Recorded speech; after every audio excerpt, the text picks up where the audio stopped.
मूलधन वो होता है जो भी कोई रुपया हम किसी को ब्याज पे देते हैं तो जितना रुपया देते हैं वही हमारा क्या होता है, मूलधन। मूलधन पता है सबको।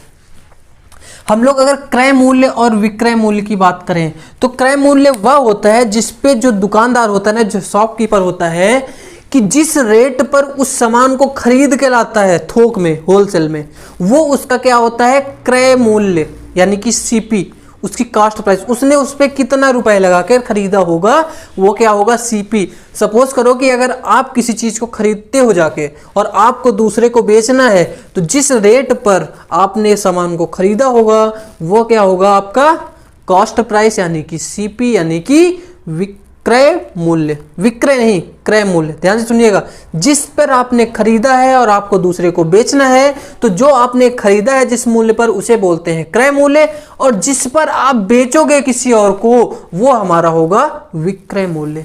क्लियर हुआ? जिस पे आप बेचोगे वह विक्रय मूल्य और जिस पे आप खरीदोगे वह क्या होगा, क्रय मूल्य। इतना क्लियर है? अगर इतना क्लियर है तो क्रय मूल्य और विक्रय मूल्य और लाभ, भाई साहब अगर लाभ की बात करेंगे तो लाभ हमें हमेशा किस पर मिलेगा, लाभ जो होगा वो किस पर मिलेगा।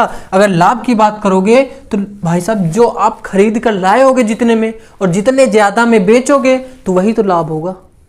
यानी कि अगर ज्यादा में बेचोगे तो हमें वह लाभ यानी कि प्रॉफिट, अगर जितने में खरीद के लाए उससे कम में बेच दिया गलती से तो तुम्हारा क्या हो जाएगा, लॉस, यानी कि हानि। लाभ और हानि क्लियर हुआ? लाभ और हानि। और मिश्र धन क्या होता है, यहीं पे मिश्र धन की बात कर लेते हैं। और एक हमारा होता है क्या, साधारण ब्याज। साधारण ब्याज यानी इसको इंग्लिश में बोलते हैं एसआई, सिंपल इंटरेस्ट।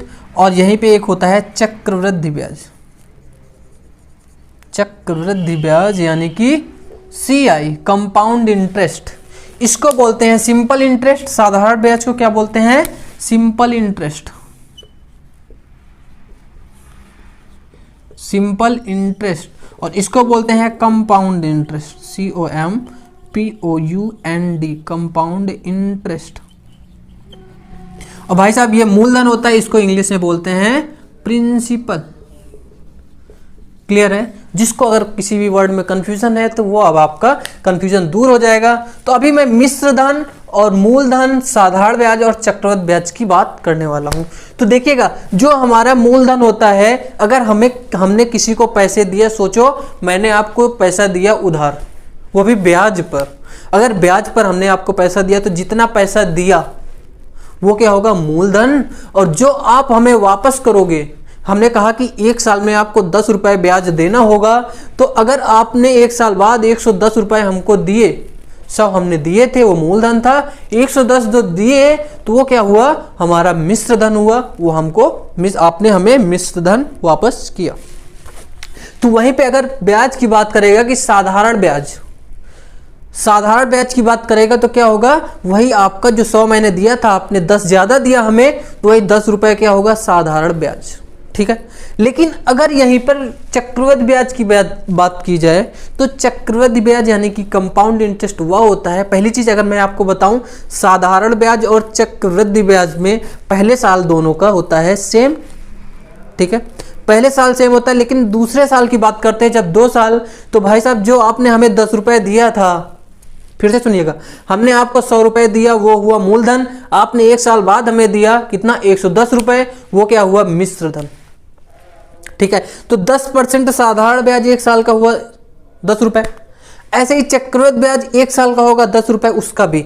लेकिन अगर वही 1 साल बाद की बात करेंगे, दूसरे साल में, तो आप क्या करेंगे कि जो हमें ब्याज देंगे ना चक्रवृद्धि ब्याज में, वो क्या होगा कि उस ब्याज पर ब्याज लगेगा। यानी कि 110 रुपए में आप हमें ब्याज देंगे, 110 रुपए का, यानी कि ब्याज पर जब ब्याज लगने लगता है तो वो हो जाता है चक्रवृद्धि ब्याज। ठीक है? क्लियर हुआ? ये सारे वर्ड अगर आपके क्लियर हो गए हैं तो अभी हम लोग क्वेश्चन की बात करते हैं। तो मैंने जैसा कि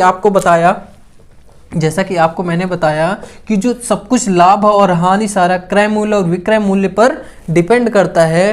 तो अगर हम लाभ की बात करेंगे तो लाभ कैसे निकलेगा, जो लाभ निकलेगा वो कैसे निकलेगा भाई साहब, क्रय मूल्य और विक्रय मूल्य, यानी कि विक्रय मूल्य से हम क्रय मूल्य माइनस कर दें, यानी कि SP समझ रहे हैं, SP माइनस CP, तो ये हमारा हो जाएगा लाभ। और यहीं पे अगर हानि निकालनी हो, अगर हानि निकालेंगे तो भाई साहब हम CP यानी कि क्रय मूल्य से कम में बेचे होंगे ना, तभी तो हमें हानि होगी, यानी कि CP माइनस जो हमने बेचा हो गया SP। ये होते हैं दोनों हमारे तरीके, आप समझिएगा अच्छे से। अभी हम लोग अपने क्वेश्चन पे आ जाते हैं कि ज़्यादा ही लंबा डिस्कशन हो गया। तो देखेंगे, उन्होंने कहा कि 10% लाभ पर बेची, तो लाभ हमारा कितना हुआ 10%, और बेचा कितने का, देखिएगा 95 का। अब मुझे एक चीज बताइएगा आप, कोई भी चीज अपने आप में 100% होती है, किसी भी चीज का रेट अपने आप पे 100% होता है, तो इसको अगर हम शॉर्ट में बात करें तो 10% लाभ पर बेचे तो 100 के बाद 10% लाभ कितना हो जाएगा, 110% पर दिया होगा, 110 पर दिया होगा कि नहीं। कोई भी चीज अपने आप में होती है 100%, 100% अगर कोई भी चीज होती है तो जब 10% लाभ पर दिया होगा तो 110% में दिया होगा ना, 110% बराबर 95 रुपए तो दिया। तो इसने पूछा कि कितने खरीदी थी, भाई आप 100% यानी कि 100 की खरीदी थी ना। अगर 100 की खरीदी थी तो यहाँ पे 100% कितना हो जाएगा, 110 इधर आ जाएगा, देखो 95 बटे 110 गुणे 100, 0 से 0 कैंसिल, तो ये कितना हो जाएगा 950 बटे 11। तो इसको अगर भाग देंगे हम, 11 अट्ठे 88, और यहाँ पे कितना बचा 7, तो ये हो जाएगा 70, 8 छक्का 66, सही 4 बटे 11, यही आपका